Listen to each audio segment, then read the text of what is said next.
You have, I think, really like big first guest energy. I do? Yeah. Okay. And you have big curiosity, which is what this show is all about. I feel everybody's so sure, Mark, all around me. So sure? I'm surrounded by sure people. I'm surrounded. And I feel like am I a moron? Because like, I'm not sure what the answer is a lot of That's times. That's probably true. That I'm a moron?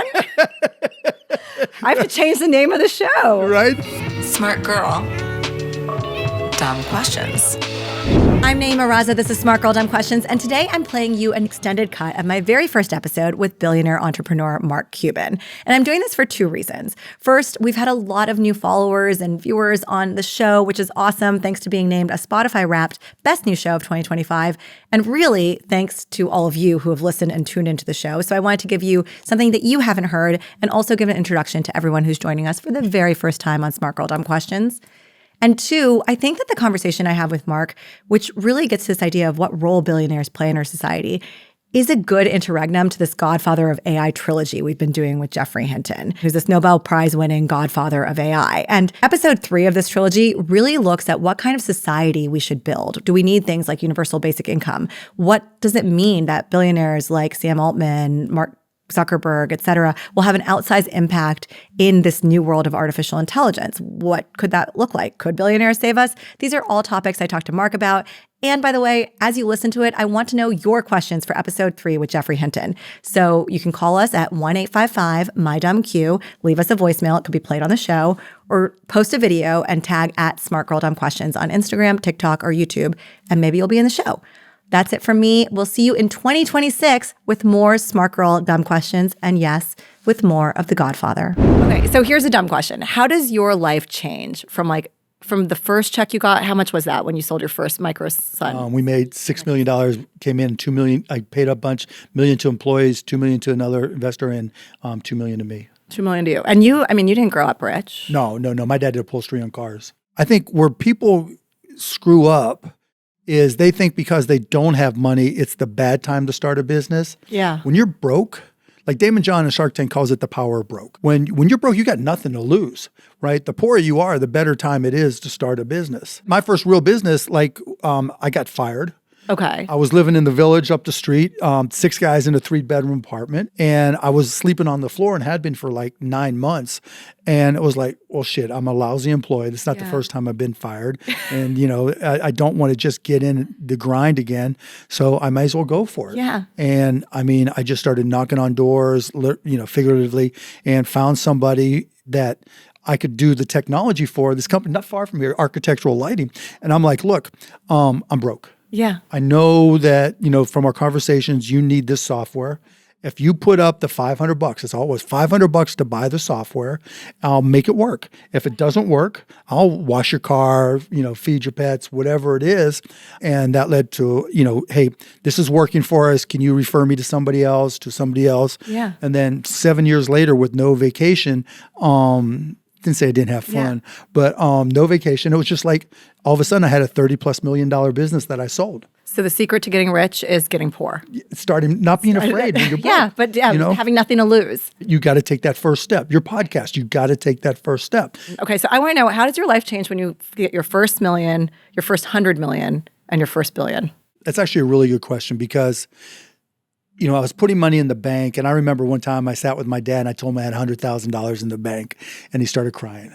Oh, he was so proud. Yeah. And then when we sold and I got up past $1 million after taxes and everything, I was just thinking, I'm just a badass, right? I would go into clubs around Dallas thinking, I'm richer than you, right? Just being an idiot, just. Do you still think that? Because you're going to think that you're going to have no time for other thoughts. If you it's just like, But you had that in your head. Yeah, it was just like, because it was like, this was an accomplishment.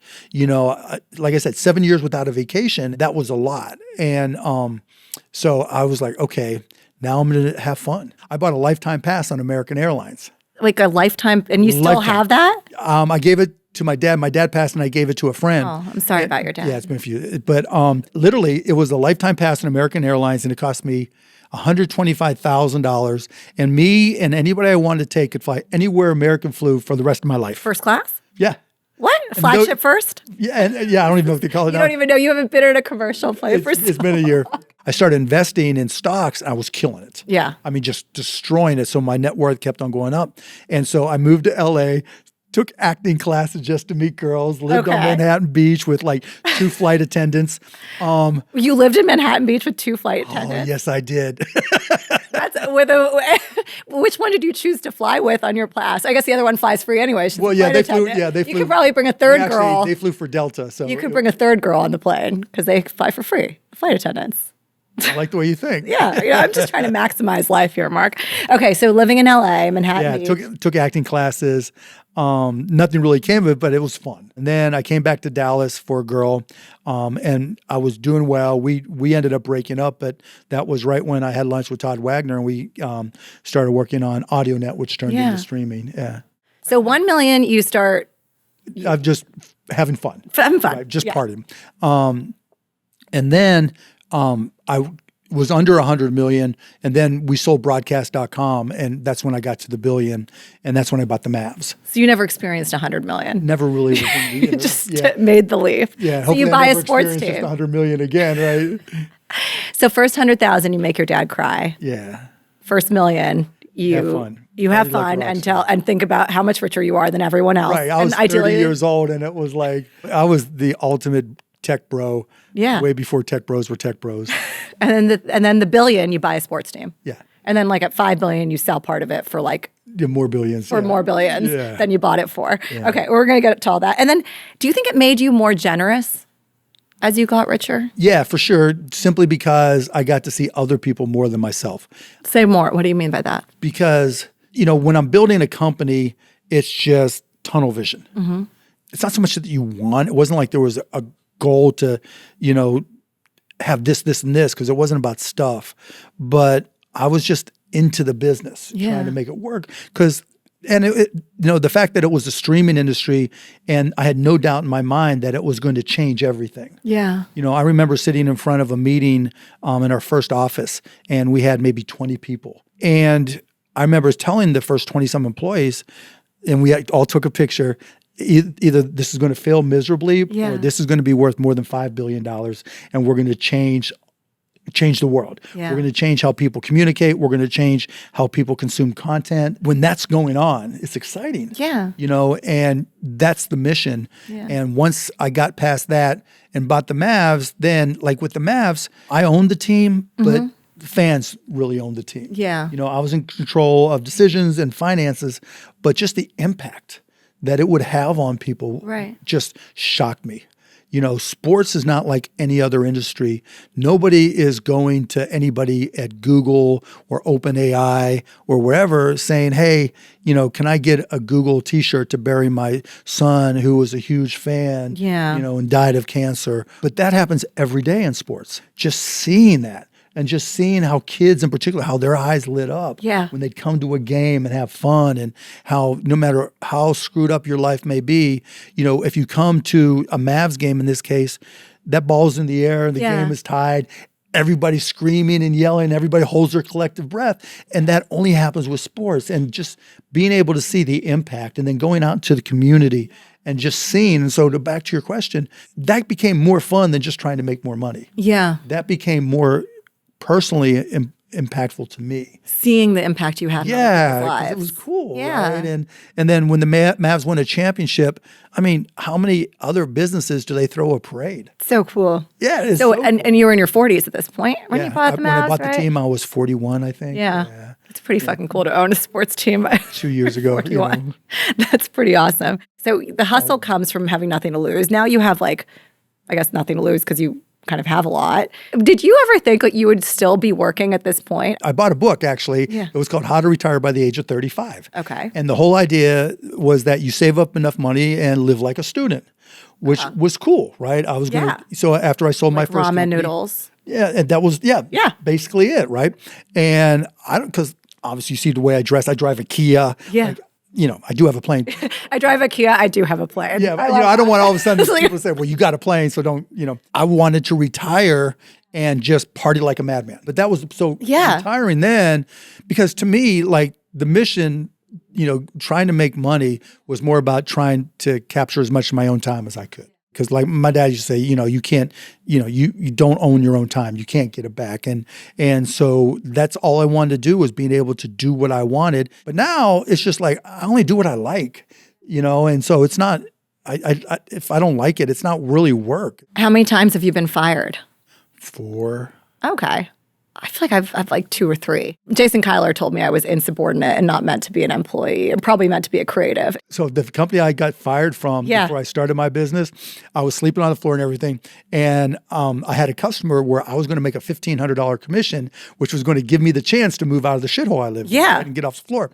But my boss, because one of my responsibilities, it was a retail store, was to open up the store. Okay. And I made the executive insubordinate decision to go pick up the check, even though my boss said, no, don't do it. I need you here in the store. Yeah. So I made that executive decision. And you got that $1,500 No, check? I got fired. I picked up the check, brought it to me. He fired me, maybe because fired me. Fired you. Fired me. And you moved in with And the best part, though, I literally 3 weeks ago got a letter from him.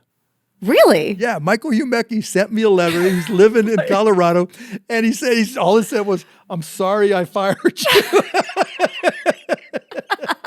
I'm like, imagine. Okay, Michael. That's all it said? All it said. Did you write back? No, I didn't write him back. Are you you're holding a grudge? No, I didn't care, but it wasn't worth the time. It was just comical. Michael Humecki, if you're listening to this. Oh my God, yeah. That's amazing. It's funny as hell. So, you're not a billionaire who's moved to a private island. Like, you've not cut yourself off. Instead, you have found a new mission to fuck up healthcare. Yeah. Fuck up healthcare. Yeah. But, Mark, healthcare is already so fucked up. Well, it needs to be reverse fucked. Oh, you're going to reverse. I don't think I know that position, but yes. Okay, I got it. So you're going to unfuck it up, fuck it up. Unfuck it up, yeah. Reverse fuck it up. The way it is right now needs to be fucked up. Which is exciting because like every interview you go to, people ask you if you're going to be president. Are you going to be president? You want to run for president? No, okay, I don't great. want to run for Got it president. out of the way.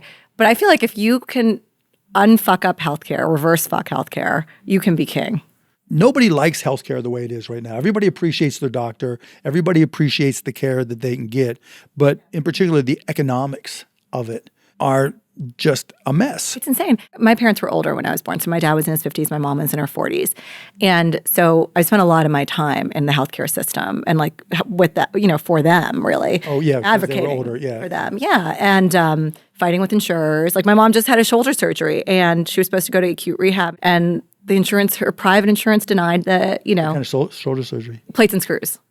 It's terrible. Like I had an Brutal. ACL surgery this year, but I was like crying. My mom had this like much harder surgery and she was totally tough because she's had a kid. So she's like, Yeah, totally. right. She was like, if you have a kid, then you'll know. I'm like, what okay, pain Mom. really is. Yeah, Yeah, exactly. My mom uses every opportunity to like manipulate remind me you. to have a child. I'm like, okay, thanks, Mom. So, but you're going to reverse fuck healthcare. So I was just at the doctor the other day and I was thinking, this is wild because I kind of know what I'm paying for this. I kind of know through my copay, my deductible, my max. And the doctor has no idea if she's going to get paid for this or what she's going to get paid for this. And I thought like if as a Shark Tank, put your Shark Tank hat on. I know you're retired from that. But like you would not want to be in the doctor's business. I mean, I'd rather the doctors at least are going to get paid unless they just take a walk-in in. But I mean, think about this. You have a deductible. If you don't pay your deductible, who loses? The insurer? The doctor? The doctor. The hospital, the doctor, right? The provider. Oh, because they will say, oh, it's billed this much. And then they become like a debt collector, basically. Basically. And Yeah. that's part of the fucked upness Yeah. of the healthcare system Yeah. because the plan from your former employer Yeah. set up the deductible, right? Yeah. But if something happens and you can't pay your deductible, if it's the hospital takes that risk and they're the ones that are screwed. Not the insurer. Not the insurance company. They love high deductible plans because it's not their risk at all. And then on the flip side, the insurance companies that are supposed to pay the hospitals, right, they do contracts. You would think an insurance company can negotiate a fee to pay the hospital that would be less because of their scale than just you or I walking into the hospital to get a broken arm set or get an ACE. If for your next surgery, if you don't have insurance, God, I hope not to have right, one, but yeah. right, yeah, so next time you wipe out skiing, Yeah. right, it's cheaper if you just walk in and ask cash pay first. Do you have health insurance? I do, but I'm creating it ourselves. It's a completely different program. It's not through an insurance company. But you have insurance because you're an employee of Mark Cuban companies. Right. But starting January 1st, we created our own program. Oh. So basically what I said was, it's cheaper for me. Like if one of my kids, my daughter broke her hand and to take her to the emergency room, I didn't tell them my insurance company. I just said, I want the cash price. And it was less than my deductible. Did you know what the insurance price was going to be? No, you because find it? but I already knew. Yeah. I already knew that this was going to be cheaper because it's just cheaper. It's always cheaper to self-pay. I know some rich people who don't have health insurance for this reason because they think it's But that's a very high risk. Yeah, very few people, right? Very few people. Okay, so let's back up. So the way that you have chosen to unfuck or reverse the starting spot. Yeah. So costplusdrugs.com. So the idea is basically you don't know. When you get a prescription from your doctor, they say, here's your prescription. You need what, yada, yada, yada. And the next question they ask you isn't, can you afford it? This is what it's going to cost. It's, what pharmacy do you use? That's it. Yeah. And then if you go to the pharmacy, you may or may not know what your deductible is or your copay or your co-insurance. And for a lot of people, they go and realize they can't afford it. And when you look at the actual cost of the drugs, before we got into the business, the markups were insane. Just insane. Like what? Like thousands of percent. Thousands? Like there's a drug called imatinib. Imatinib. Imatinib is for people with chronic leukemia, whatever, CML. If you just walked into a CVS, as an example, back, we started 3 years ago, it'd probably be about $2,000. For self-pay? For self-pay, $2,000. Okay. Yeah. Buy it from us now, our price is probably $21. And at CVS right now, how much is it? Right now it's probably $300. Are you guys driving down the prices? Oh yeah, for sure. We've served millions of people and it's like, let's check Cost Plus Drugs first. So what we do is you go to costplusdrugs.com and we don't carry every drug. We carry about 2,500. Okay. And you put in the name of the medication, imatinib. And what comes up first is our actual cost. And then we mark it up 15%.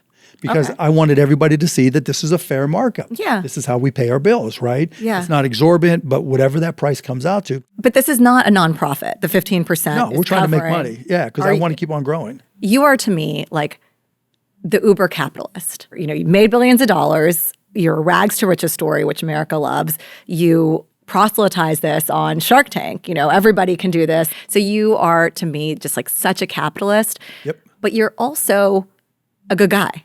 You could be compassionate and be a capitalist. They're not mutually exclusive. Yeah, but the definition of capitalism is like two things, right? Like private actors own the means of production and you're driven by profit motive. This is driven by profit motive, but not to the max. Yeah, well, exactly right. You can make more money by accomplishing more and helping people more. That's why people buy from you. Yeah. If you're fair and you're honest and you make it affordable, you have a whole lot more customers. And you think that's the way to unfuck the system? Because a lot of people like Bernie Sanders would say go to a single payer system. But let's talk about that, right? Yeah. So the question isn't single payer or not. Yeah. The question is, how do you get there and what are the potential downsides? If the government comes walking in to your doctor and Bernie Sanders says, this is all we're paying you. That doctor might say, no, I'm not going to get involved. If they go to a hospital and say the same thing, they might say, okay, I'll negotiate with you. And the reason it's not a fair negotiation and it benefits the hospitals, the providers, is because there's no transparency. And it's not even transparency in terms of pricing, but more transparency in costs. Like I've talked to hospital after hospital after hospital, including, just the other day. And I said, do you know what your costs are for any particular procedure? The hospital doesn't know what its costs are? No idea. How does the hospital not know? They know what their total costs are and what the revenues have to get to, and that's part of the problem. If you believe like I do that healthcare is a right, then the question isn't should we have single payer? The question is how do we get there in a way that works for all the interested parties, the patient, the providers, and the payers, right? The government. And so it has to be a market-based system. It has to be an efficient market-based system. Right now, healthcare is a market-based system, but there's no efficiency and there's no transparency. It's completely opaque. And it's like all these middlemen. It's like what Cost Plus, the way you guys are doing is you're cutting out these pharmacy benefit managers, Exactly. So explain what a PBM is without boring people. Yeah, pharmacy benefit manager is they work with insurance companies or either own or are owned by insurance companies, and they go to manufacturers, the pharmaceutical manufacturers, and negotiate pricing. Yeah. And back in the day, they used to just pass through whatever benefits they got. Now they don't just pass through all the costs. And in addition to that, they create all these other incremental fees that they charge to everybody. So that just distorts everything. But more importantly, they're not the least bit transparent. They take kickbacks basically. Everything, right? They're like rebates, whatever it is. Yeah, they're always going to find a way to get paid. Yeah, and you don't know what those numbers are. So what we're saying is, let's be completely transparent. So if capitalism broke healthcare, can capitalism fix healthcare? Yeah, that's a great question, right? Yeah. And the answer is yes. It's not all that hard. This has been the easiest industry to disrupt I've ever been involved with. Really? It's not even close. Now, going back to my company, I said, this system's fucked up. Yeah. Right. There's no purpose for me to use a pharmacy benefit manager.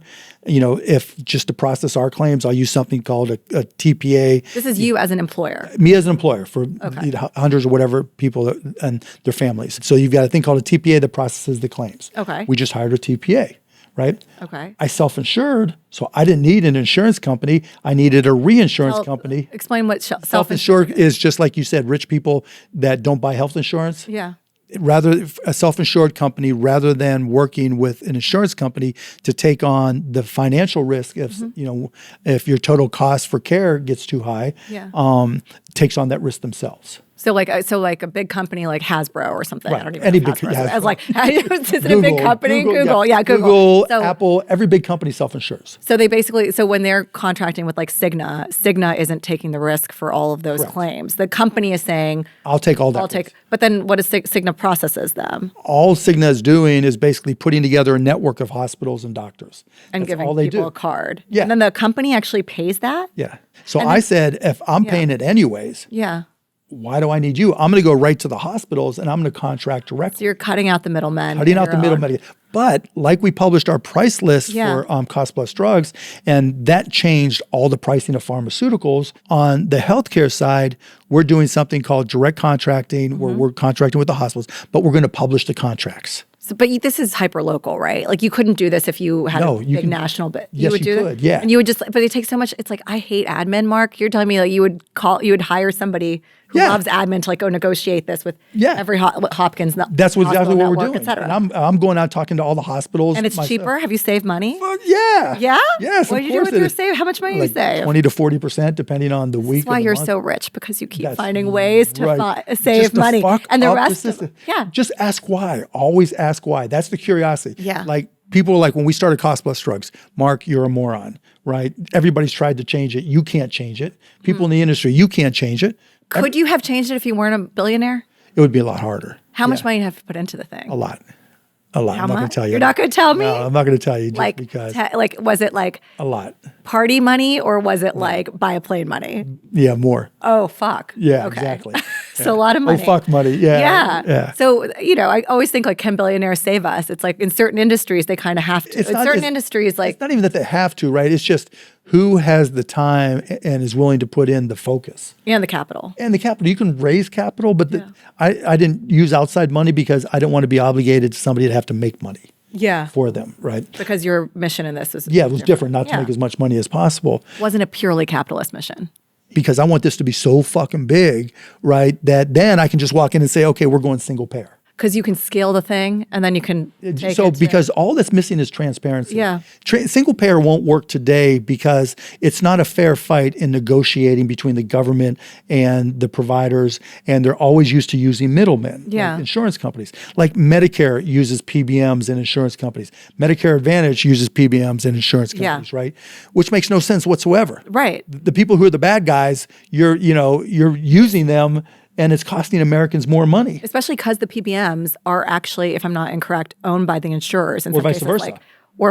Because for example, like United, which we'll talk about in a second because I want to talk about Luigi. But the United owns like Optum, the physician networks. They keep expanding their physician network. More and more. So it's all scale. And then they own also PBM, right? And so the whole point is, can you compete with them through transparency?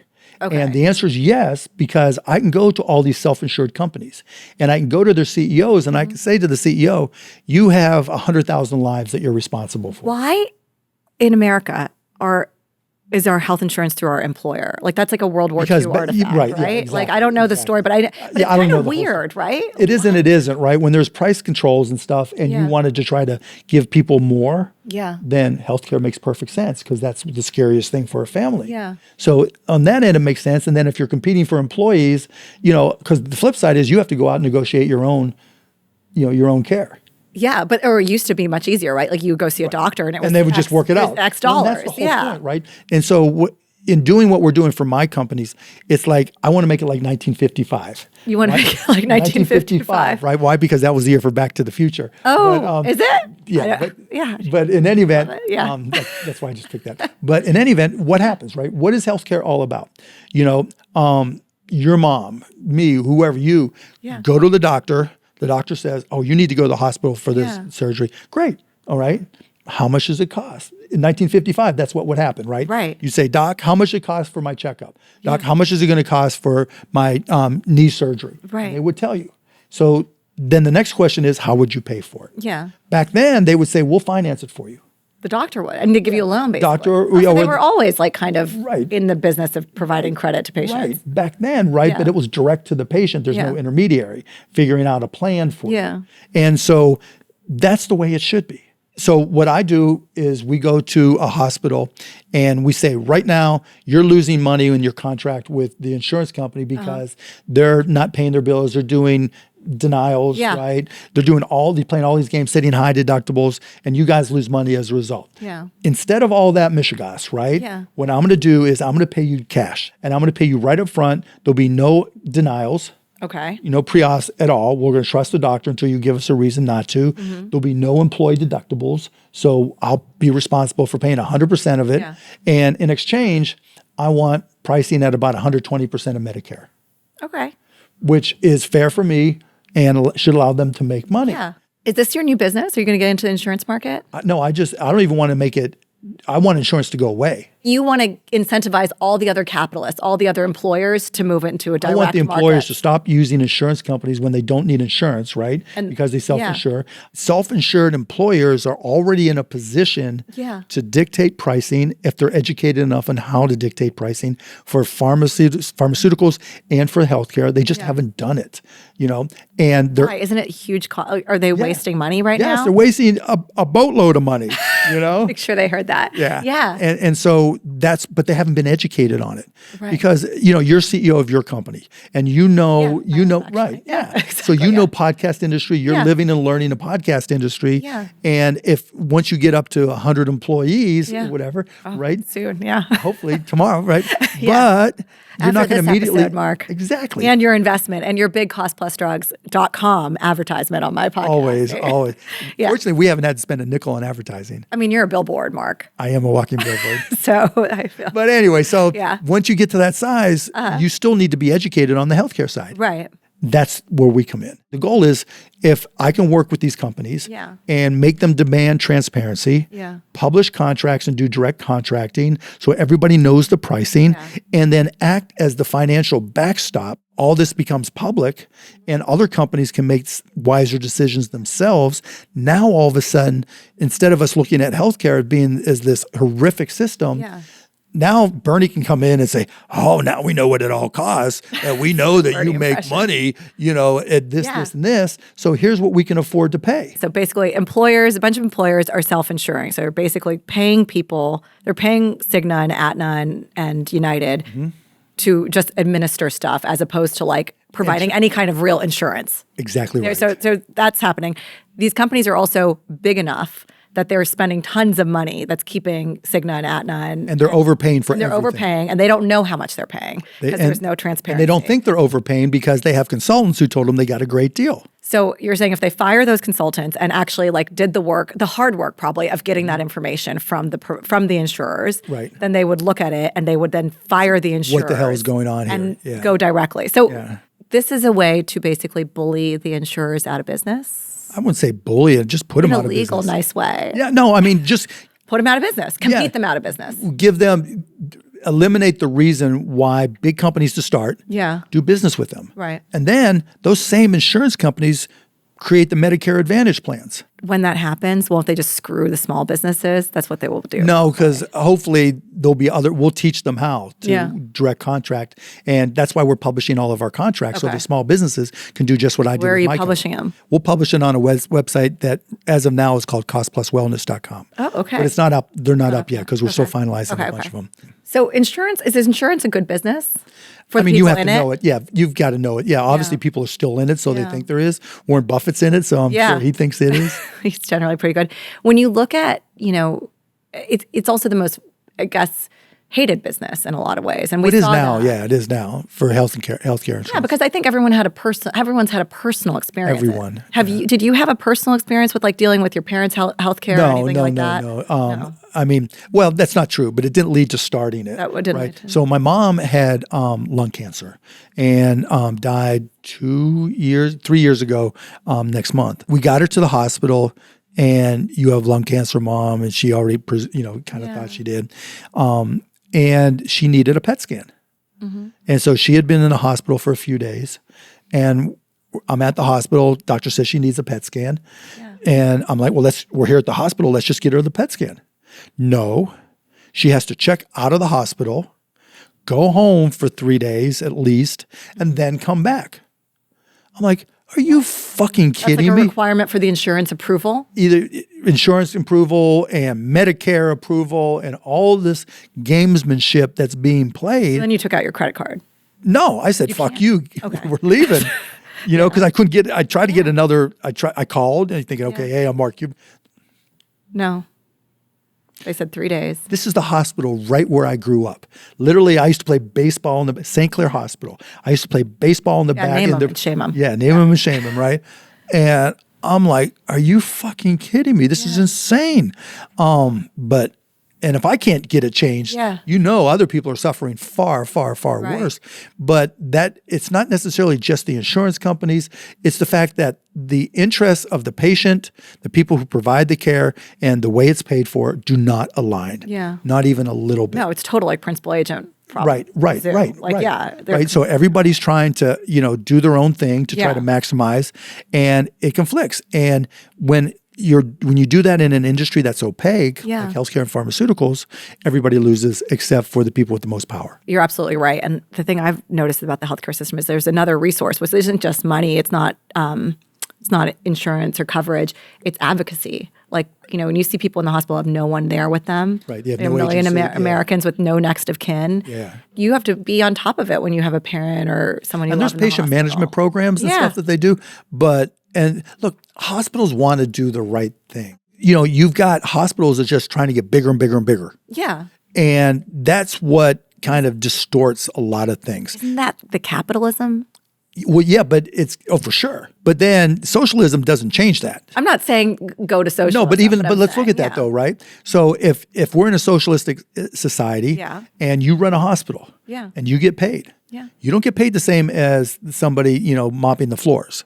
No. You're going to get paid more because you need more expertise. Mm-hmm. And the bigger the hospital you run, the more you're going to get paid. Even in the most communistic or socialistic society, there is still self-interest involved. Yeah, and there's corruption. And there's corruption, all that these stuff. Things. Right? I'm not advocating for that. No, and I get that, right? But the point is there's no absolute, like they say, what is it? Capitalism isn't the best system, but find me one that's better. Look, there's people, wealthy people with more money than me that are like, they just want more. Yeah. How much money do you motherfucking need? How is it going to change your life at all? How is it going to change your kids' life at all? Their kids' life. Yeah. Their kids. You can go you've got enough money for multiple generations, presuming you don't have a moron in your family. And, how much more money? Morons can make it big too. Right? Yeah, we know. But how much do you need? Yeah. And, there's just going to be people like that. Always. How much money is too much money? It's not so much that it's too much. It's what do you do how do you get where you got, and what are you doing to try to get more? Yeah. Wherever you are. What's the optimal wealth? Like, what do you think, like, after a certain point, it doesn't matter anymore? No, I don't know. I mean, because if you want to buy a football team, it's going to be $10 billion, and so. Yeah. Like, most people need luck to get to the level I'm at. Yeah. Just like I was born at the right time so that I started an internet company when the internet stock market took off. If I would have been born 5 years earlier, 5 years later, who knows? A friend of mine, Pam Pen Wong, always says, like, if you don't believe in luck, you can't have compassion. And there's a certain amount of ethos here of like the American dream and meritocracy of like, if you made it, then you deserve to have made it.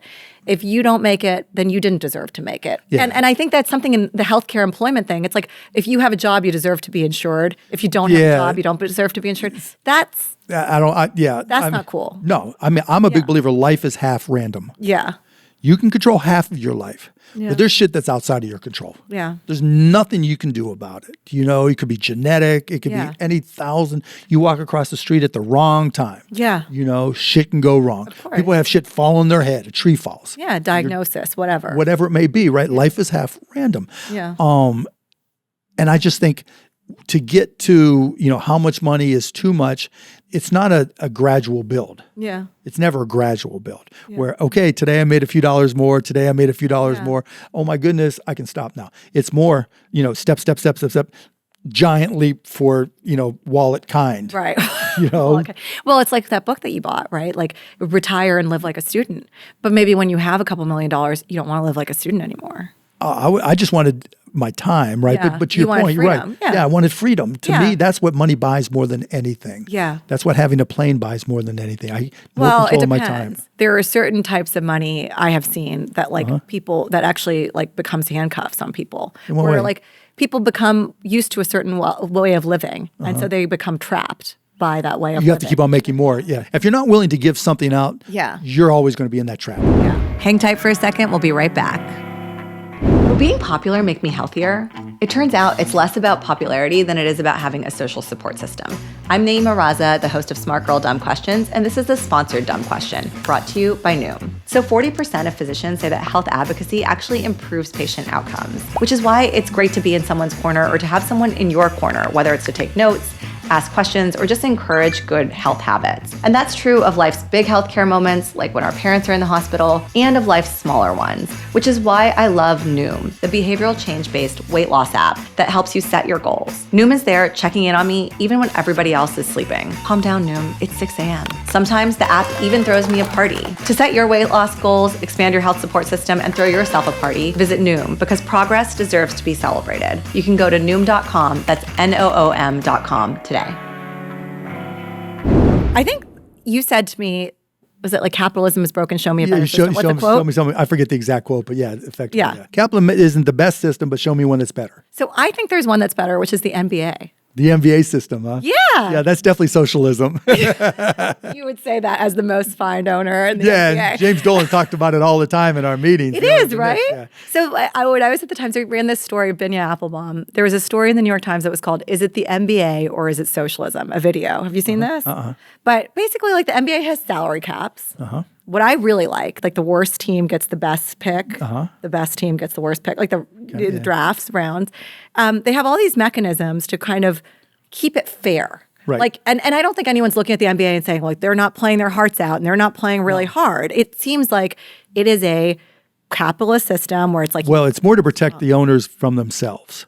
Because if you look at baseball, you have teams that spend all the money, the Dodgers, the Mets now, the Yankees, and I'm from Pittsburgh. Yeah. And every day I get an email from some fan in Pittsburgh saying, will you buy the Pirates? See, I didn't even know what the team was. They don't spend the money. Yeah. And so there is a bifurcation. It's not, there's not parity or even close to parity. And you can pay more in the NBA. You just have to get fined if you pay more, there's right? luxury taxes and everything. Yeah. And there's restrictions. But that makes it work because it's not fair that fans in Milwaukee, as an example, or fans in Memphis don't have as good a chance. That's the way it is. It's really to create an equilibrium between different size markets.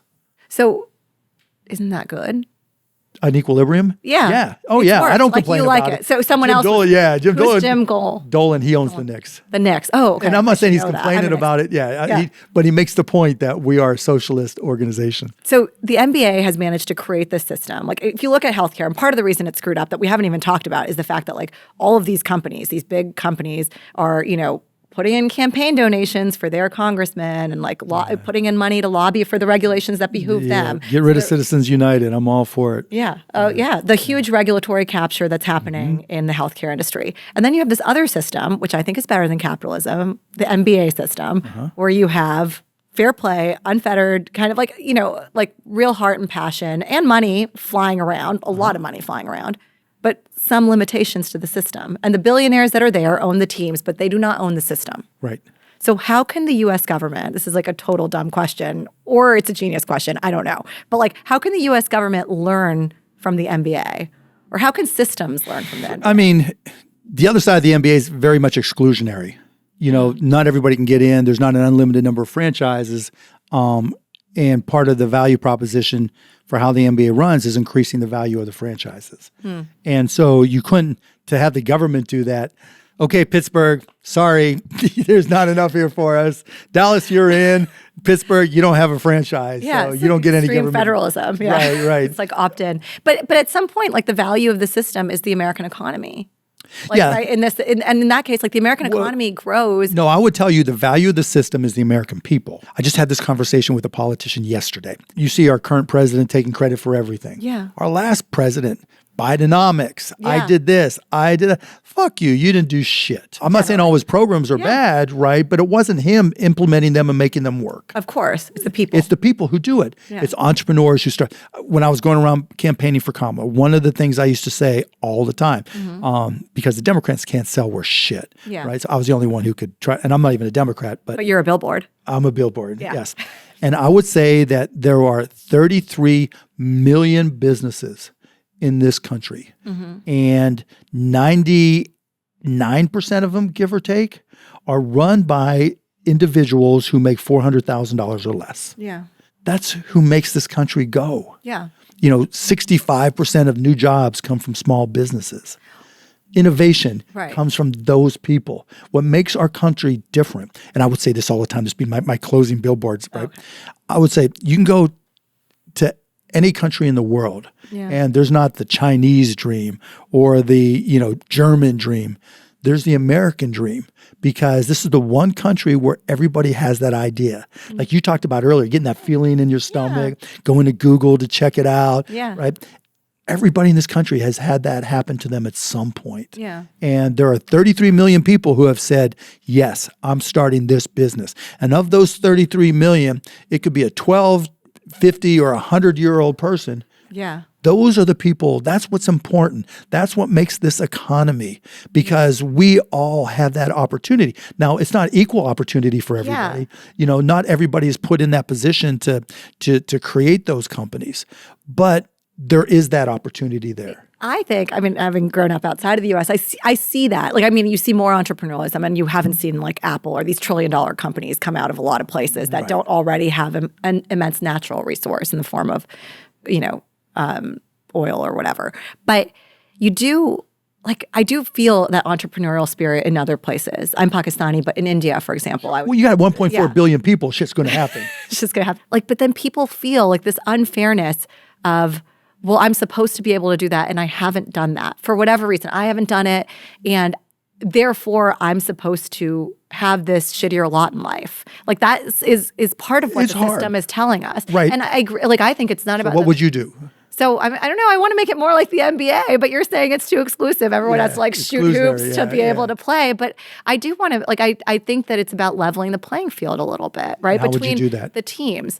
Part of it is trying to provide some services, provide universal health care, not do student loan forgiveness, which I personally think is kind of dumb, because I think allows a bunch of really bad universities. Well, it's because we give so much money, loan so much money. Yeah. It's really easy for schools to raise the price. Exactly. As it turns out, the price of tuition has been coming down over the last 10 years because fewer and fewer people are going to college now. But the sticker price goes up, and they do the same thing with the PBMs, where they say take the rebates. Much, right, you're exactly right. And then they charge you Cut less. It down. We gave you a deal, such a deal. Yeah, but I think you make community colleges and state universities really, really good and incentivize people to go to them in a big way. Community colleges free. You pick one public university per DMA, each market area. Yeah. Like one in the Dallas area. Exactly. And you negotiate, you give all the public universities a chance to compete. Yeah. You say, we're going to pick one, and for the next 10 years, you're going to be free. But that way, everybody's got to compete with free. And it's still capitalistic, but it's well done. And I think part of it is like also designing more around the individual than around the entity. Like even you're talking about 33 million companies. Well, what about like 330 million, I don't know, people. Yeah. How do you think about... So the question is, when do you give up on people? Yeah. That's the problem. The problem is kids are born into situations and we give up on them before they get started. Yeah. You don't pick your parents and you get the wrong parent. Yeah. And you're fucked. And how do you deal with that? And there is an answer. The question is, what is the answer and how do you do it in a way that can get passed? Yeah. When you look at money out of pocket from taxpayers, which should be the priority? Yeah. Spending money on a kid the minute it's born and making sure that it's got care, it's got food, it's got education. And that to me should be a primary concern because I think that's a good investment. Yeah. We don't do that. No. We instead put a bunch of money into their healthcare at the end of their lives. At the end of their lives, right? Yeah. Or we just say, fuck it, you're on your own. Yeah. And I'm not talking about UBI. I mean, even though I'm not opposed to UBI for caregivers. Yeah. Universal basic income. Yeah. If, for anyone who's taking care of their parent or even the child. Yeah. Because it's a good investment. Like the big question for me is like, can billionaires save us? And I came in with some sense that like they can't, or at least we shouldn't expect them to. No. But your system is costplusdrugs.com is a way. It doesn't mean billionaires can't do good things. Yeah. But you're limiting yourself. Like you are self-regulating. You're saying, I'm not going to charge a 25% markup or 35%. And you probably could have charged but that's like selfish. 25. There's Ayn Rand, who's I'm a fan of, even though people, the virtue of selflessness. Yeah. I get immense joy from fucking up the healthcare system. Yeah. That's worth more to you than the money. incremental 15%. Right. Yeah, that's worth more to me than the money. It's just it's like winning a championship for the Mavs. How do you get people, how do you create incentives for people to create a company like yours versus a company that charges 25 There's plenty of people who do it, It's just they're not the billboard. Yeah. That's the harder part. There are solutions there, but it always goes back to where are the incentives. We can talk about billionaires, but you also have to talk about politicians. I mean, the dumb shit that politicians do just to get reelected. Yeah. And the amount of money that we spend on political campaigns to get somebody elected or reelected. It's ridiculous. Especially when most people can't name their congressperson, and that's where all that money goes. No, Royce West. I don't know if he's mine anymore, but but that's state. But that's like capitalism in our politics too. Yeah. But how do you spend time in a system like healthcare and think capitalism is still like laissez-faire capitalism is still the best way forward? So this gets to another question, right? So how do you approach solving problems? And I get on this on Blue Sky all the time with people, burn it down, socialize everything. Yeah. Well, what problem are you solving? Because it's one thing to say, do this and this is the solution. Yeah. It's a whole nother thing to go through the process and say, okay, I can get from where we are today to solving the problem. Yeah. And you may hate billionaires trying to go, but that's how some of us think. Yeah. It's not just what's the end goal, right? But it's what's the process to get to the end goal. And not all, like there's bad, good, whatever. Yeah. But I don't think politicians do that at all. They think, what am I going to do to get me reelected? And I might have the best interest of people at heart. It's aligned with me getting reelected. Versus like in your case, like you have good interest for the people, but you also have the interest in like of fucking with the bad guys. Hell yes. Which is a really good motivator. It's a great motivator. It's a great motivator in life. Yeah. I also think on the MBA point, like there's a way that they found to fine, and you paid a lot of fine. How much did you pay? I don't even know. Millions. Millions? Yeah. My God. Must be nice, Mark. It is nice. It is millions to yell at somebody. And by the way, I lost money in the MBA. Until I sold on a year-to-year basis, I made money out of 24 years. I owned the team 2 years maybe. Really? Yeah. My favorite of your fines was like you told somebody you couldn't work at like a Dairy Queen. Oh, Dairy Queen. Yeah. And that was right when I bought the team, and I told the head of officials I wouldn't hire him to run a Dairy Queen. They fined me $500,000. But then the guy who owned a Dairy Queen north of Dallas, called me up and says, "Why don't you come and work Dairy Queen for a day?" He was insulted? No, because he saw an opportunity. Yeah. So he called every media outlet in all of Dallas, Nashville, Katie Couric on the Today Show. And I'm in there trying to learn how to make a Dairy Queen cone. Yeah. Right? It's 917 to get the curl, 117. You still remember that? Yeah. And I'm getting there at 6 a.m. to learn how to make Dairy Queen cones and blizzards. Yeah. I mean, a mean blizzard. My cones were for shit. Oh. But there was literally, I got there at 7 a.m, give or take. There was a line 2 miles long of people. Like if you Google Mark Cuban Dairy Queen and look at the pictures, it is insane. There were helicopters. Like really? Oh my God! But that's when I billboard. learned. Well, that's why I learned how to be a billboard. Yeah. That's why I learned it was going to be different. My life was going to be different. So when you saw Donald Trump at the McDonald's, did you know? Like that, what looked like a Norman Rockwell painting? Yeah, he did it. It was smart. It was a billboard. It was a billboard. He knows how to sell. Okay, here's a dumb question, but like, why can't we? I know you hate taxes on unrealized gains. You're happy to pay your taxes. Can't do it. Yeah, you can't do it. It's patriotic to pay your taxes. Yeah. You pay your taxes in full.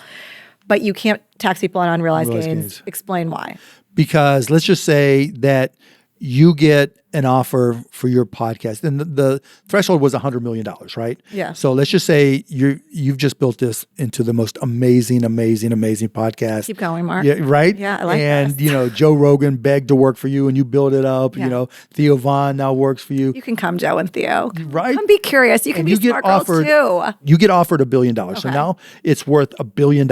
In stock or equity, whatever. In stock, right? Let's say you went public and it's worth $1 billion. I'm a paper billionaire. You're a paper billionaire. So nice, yeah. And so if all of a sudden there's a 40% tax on unrealized gains, or even 20% on unrealized gains, you've got $26,000 in the bank. Yeah. And you have a tax bill of $200 million.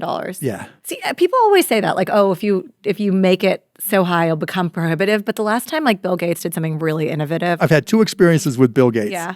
And actually, I admire all the things he's done for society and the world. When I sold broadcast.com, right afterwards, I got asked to do a speech, and I wasn't going to do any more speeches because I sold, and I was in the Mavs now.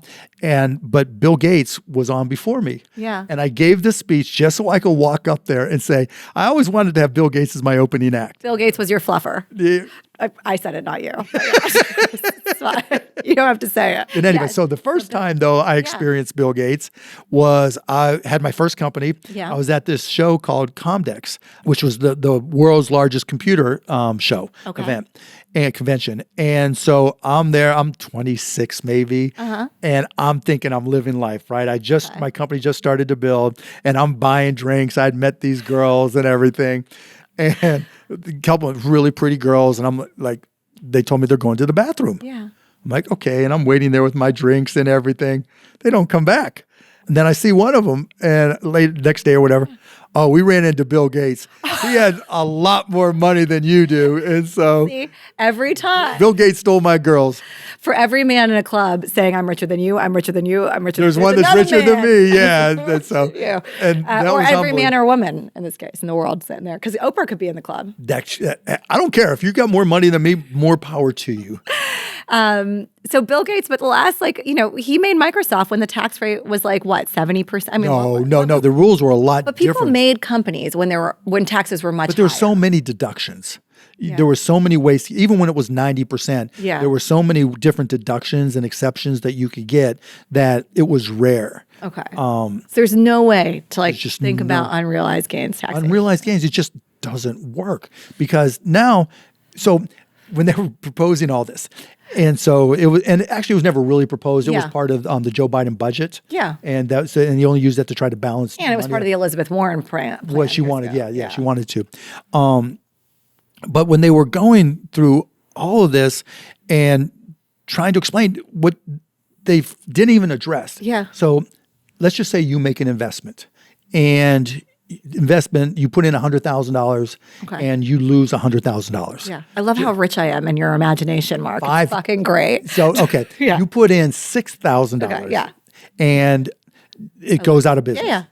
Unless you have $6,000 of capital gains in that year, you can only deduct $3,000. Got it. $3,000. Doesn't matter if you invest $6,000. Doesn't matter if you invest $1 million. Doesn't matter if you invest $200 million, $1 billion. You can take $3,000 as a deduction if you don't have offsetting capital gains. Got it. And so how, Yeah. It's hard to tax. But then at the same time, like a lot of people, like how much do you pay yourself from your company? You pay yourself $1 nothing. Yeah. or something, right? Like a lot of people pay themselves $1, make all their money in equity, and then you saw they borrow, reporting. Then they borrow borrow against that, which there is must be different. Some way to capture some value in this. And there's an argument to be made that you treat that as income. Yeah. But and do treat it as those loans as income. Yeah, treat those loans as income. But you've always got to look like Shark Tank. When I sat down there and they were trying to tell me about, we're going to increase the capital gains tax to 40%. Yeah. I sat down there with the Harris people and I said, hypothetical, not even hypothetical. Yeah. Specific examples in Shark Tank. Over the course of a season, I might invest in 18 companies. And of those companies, typically it's one that is a winner. 1 out of 18 is a pretty good ratio for any kind of investor. For VC, yeah. Exactly. Yeah. And, of 18 and 10 of them just are, doggy paddling, right? They're just holding on. And then 10 and 1, so 7 companies go belly up. Yeah.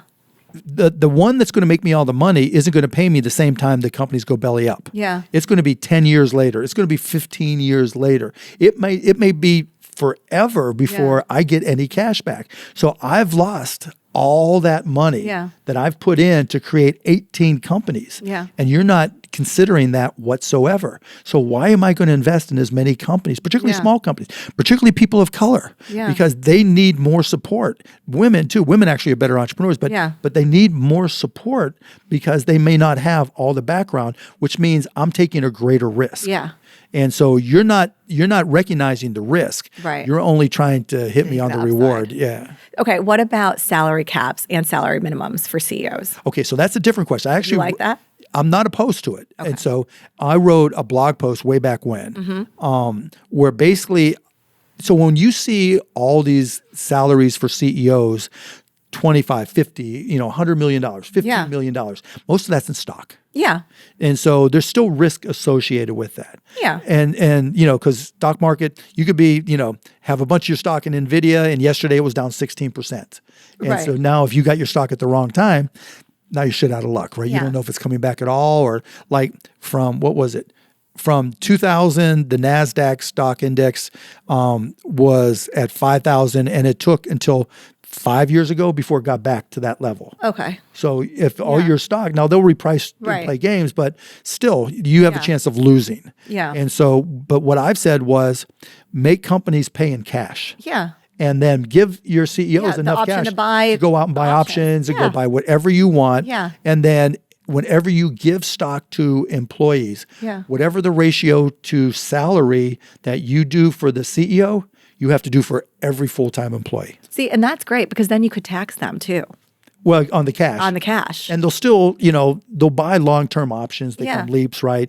And those will appreciate. Yeah. And the government won't get any of that while that appreciates. But there's risk that it doesn't appreciate. And the government has to spend the money better.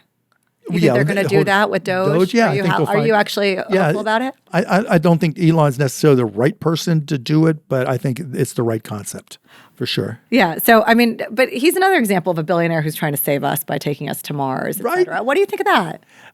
What's nothing wrong with it? Yeah, there's something about like those kinds of missions that require that kind of what we were talking about in healthcare, like the kind of capital and scale. Yeah, I mean that's why he tries. I'm guessing that's why I want. Well, Elon's a different, particularly, and it's not even so much the money as the billboard. Yeah. The bigger the billboard, the more the power. The more the power, the more intoxicating. The more intoxicating, the more you don't want to lose it. Yeah. And the more it changes who you are. The same happens with politicians. Same happens with CEOs. How can we keep billionaires good? Do you have like WhatsApp groups, like good billionaire, WhatsApp, bad billionaire? I am in this one, but they're not all billionaires. But there's a lot of rich WhatsApp group? It's a Signal group. Yeah, it's a Signal group. And I can't tell you who's in it. Can't tell me who's in it. No. Okay. I have to cut off your tongue. Oh. Okay. That's a bit violent. I like it. So, but there is groups, and this is a good billionaires group. I was on a Simpsons episode where it was like the billionaire handshake, and some guy's net worth went from 1 billion and a little bit to 999 million, and I had to kick him out. What was your line? The only line I remember from it was season 8, is they made me say, "I'm out of my mind." It was the coolest thing ever, right? They put me in this audio sound box, Yeah. and with the microphone and everything. And there was this thing because they had part of it was related to the Mavs, and Mr. Smithers wanted to buy a sports team, and he was like, "Who's that Mark Cuban guy?" Right? And they just showed me jumping from the top of the arena, screaming, "I'm out of my mind! I'm out of my mind!" But the best part was, I'm in this little sound booth. Yeah. I would scream it, and they'd be like, "No, it's got to be louder." Oh, and they're like, the director. Yeah, and he's in my ear. Go, "It's got to be louder." And so when you see me on The Simpsons season 8. Was that more a rewarding screen appearance for you than Sharknado? Or no, Sharknado was a blast. Are you gonna? What are they on? Like the 9th or 10th Sharknado, or is it keep? They keep. I don't think they. Right? I think they stopped. Oh, they stopped. Yeah, because you didn't get a call back. Yeah, you would have gotten a call back. You think if they had more? No, they did ask me to do another one, and really? I wouldn't do it. Yeah, okay. I wouldn't do it. But it was so much fun. So much. Really? Fun. I can't even begin to describe how much fun shooting that was, because I got to shoot fake guns. I got to shoot at sharks. I got to run and slide and, be the president and like have the sharks coming at the White House, shooting these rifles at the fake sharks, "Not in my house." And then the better part was that because I made a deal, I said, I can't get eaten. No matter what, I can be bitten, but not eaten. You wanted to be in a sequel? I wanted to be in a sequel. Oh I wanted to survive. That was your rider? Oh, yeah, basically. But the funniest part was I had like Lou Ferrigno, the guy who played the Hulk back in the day, right? Rick Fox, 6'8" basketball player. All these other people, they were getting killed. They're like the security guards and everything. Yeah. And they're getting eaten by sharks that aren't there yet. So they had to make them lay on the ground and do all these convulsions. And I'm watching these enormous guys, just convulsing. It was great. And then there's this other scene where the sharks are coming through and we're running. Oh my God, it was so much Why aren't you doing more acting? You loved it. I love doing the acting. So whenever I get asked, like I've got a movie coming up with Mark Wahlberg where all I do is get shot and killed by Mark Wahlberg. Do you get to at least play yourself in the cadaver? Well, no, yeah. And then the line is, "You just shot Mark Cuban." That's a lot. Now, whether or not it makes it in the movie, I don't know, but I love that stuff. I don't want you to be left on the cutting room floor. Oh, but it's fun because they put all the squibs in me and one time I had to do the head back, and the other time the head down. Yeah. And, it's cool. I love that stuff. I think that's why you're like one of the billionaires that people like. It's like you just have fun. Yeah. How can I not? I'm the luckiest motherfucker on the planet. Yeah. Not everything goes right, but oh my God. I don't want to be 95 years old and say, "Oh, why didn't I do, the podcast? And, why didn't I do this? Why didn't I do that? Why, fuck, So here's my attitude on all that. Like, if you're poor and you still have a good attitude and you enjoy your family, you enjoy your friends, and you find something positive, then when you're rich, oh shit, you're going to love every minute of it. If you're one of the people that is just always, bad at it, negative on everything and just can't find anything positive ever. Yeah. I don't care how much money you get. You're going to be that same person. You are who you are. Was it hard for you to sell the Mavs because you were having so much fun? Or did you think like even with 27, it's 27% that you own now? Yeah, no, it was hard. But I just felt like, as much as there was the positive of owning a sports team in this multimedia day and age and social media day and age, the hate is through the roof. Now, maybe, it's funny. Like if they lose or if you don't everybody a player, just hates, everything. Okay. Everything. But it's funny, if Blue Sky would have been around, because it's not nearly the same, I might still... If that liberal fun fest over there. Liberal is, and it's not as much, it's a little bit less liberal every day, but unfortunately... it's good for idea exchange. Because you want balance and different ideas. And you want to hear people that disagree with you. Exactly. But it's because of the hateful attitudes a lot in sports. I don't want my kids to be positioned in that. And and there were other little things and, in order to compete in that socialistic environment, I had to, you had to generate revenue. I was losing money. Yeah. And the way to do that was real estate. That's what all the teams are doing. Yeah. I suck at real estate. I don't want to say, okay, let me go borrow money and put in $1 billion and build stadium. Shit I don't know how to do. And everybody said, well, just hire somebody. What if you hire the wrong person and you get all these cost overruns and yada yada? Sure, you can hire someone to hire someone. Yeah, but you know what I'm saying. Yeah, but I get what you're saying. You don't want to be in that business. Right, You because wanna I be talked to you there about going down the rabbit hole, right? And having cost plus over here versus, okay, I can still go to the games. Yeah. And, it's just, instead of losing money every year, now I put money in my pocket. Yeah. Well, and you sold it to the Adelsons. Yeah. Who are like completely opposed to you and politically, I think. I wouldn't say opposed, but they support. You're independent. You're not a Democrat. I'm not a Democrat. Back the Democratic candidate. And so they're fans of Trump's because of his support of Israel. That's it. Okay. And that's fine. Yeah. I don't have and that's not hard for you? What do you think it is about sports that transcends politics that we can learn from? Like, I think, there used to be, like, back when I was, in broadcast.com and owning theaters and everything, I used to talk about that the definition of TV is the best alternative to boredom because we need diversions. And sports is one of those best alternative to boredom. Yeah. Like we talked before, being in that arena, where else can you go and just scream at the top of your lungs? Yeah. Where else are you going to hug and high five somebody that if you knew what they were about, you wouldn't even talk to them? Yeah. It's just We need more of that shit. We do need more of it. And when the United States is an underdog in the Olympics, the country comes together. Oh yeah, like this summer. It was all Ray Gun and the U.S. sports right, teams. the Ray Gun, the U.S. sports teams, right? Yeah. And the two together. But that's special. Yeah. But it also takes a lot of emotional commitment. Yeah. Because when you're, the running it for all Mavs fans everywhere, that's an emotional drain. I mean, if you ever saw me at games now, it's a lot less stress for me because it's not all my decisions. Yeah. It's not all my money. Yeah. There's not so much at stake. The Abelmans my friends who I'm staying with here, they told me they saw you before a game and you were so friendly in chat because I guess they were near you or something. You were so friendly. And then the Mavs lost. And at the end, you were just like fucking angry. I couldn't wait to get out of there. Yeah. Like no recognition. Nothing. I just put my head down because I don't want to say something I'll regret. Yeah. But we do need more of that. Okay. Every interview with you ends being asked if you want to be in politics. You've already said no. No, okay, there's two sides. I don't want to be president. Yeah. I think I can have influence, the billboard. Yeah. And because I don't have a team, I think I can just do what I believe is right. So the billboard swings both ways? Yeah. Okay. Yeah, you were a fluffer, I swing both ways. Yes, that's true. Who would make a better candidate than you in 2028? I've been asked that, and I have no idea.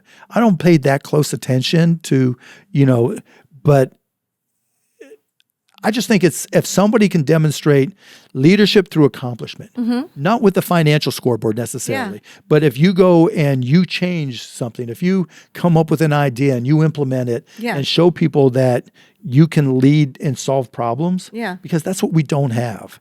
We had Joe Biden, I like what happened with the CHIPS Act. There's a lot of things. His heart was in the right place, but he couldn't sell dollar bills for 50 cents. Yeah. And if you can't do that, then it's hard to let people know what's happening. It's hard to be a leader. Yeah. You have to be able to align. Selling, when I say selling, it doesn't mean, convincing people to do something they otherwise wouldn't do. It's about, showing people you're going to help them, then helping them, and then aligning your interests. Hey, work with me because all of our interests are aligned for these reasons. Yeah. Having somebody who can demonstrate that, that's the type of person we need. Okay. 2 questions out of that. One, I read something, I think it was in New York Mag the other day. I actually didn't read the piece, just a headline. It said Kamala Harris has not ruled out a run in 2028. Fine. What do you think? She did reasonably well considering she only had 4 months. I think she will learn the lesson that political handlers are your worst enemies. Middlemen. It's always the middlemen. You just hate the middlemen. Chop out the middlemen. Okay, interesting. Yeah, because I think, I like her. She's a good person. She's straightforward. She's smart, but she's not a salesperson. Yeah. And that's going to be the challenge. Comes back to the NBA for me, which is fair fight. Like, I'd like to see a fair fight. I was like one of the people in fall of 2023 who thought Biden, was old and had said had indicated he was going to be a one-term president. And then changed his mind. Yeah. Yeah. And then in the coronation. So I'm of the mind that, like, let's not even talk about 2028. Let's see some names and faces. You know what? Let's have a beauty contest, please. So, I'm of the orientation that you don't talk about names, you talk about solutions. Yeah. Billionaires are coming forth a lot in electoral politics. I mean, they always have to some extent. Like Bloomberg, I think there are a lot of people in New York City where I live where people are nostalgic for Bloomberg. Yeah, the for Strauss heir in San Francisco who's just come in. Obviously, Donald Trump. He inherited. Maybe. Yeah. Or, I don't know. Is he? I don't know. I don't know the math. But I believe advertised as such. So, do you think that's a good thing? Billionaires running for office? I think it's irrelevant. You think it's irrelevant? Do you think billionaires get a bad rap? Yes. You don't know me. Yeah. If I judge somebody by their bank accounts, it goes both ways. If it's wrong to judge somebody because, they're poor, it's just as wrong to judge them in my mind because they're wealthy. Nobody was saying to me, Mark, you're sleeping on the floor. You have zero money. Literally, I've told the story before.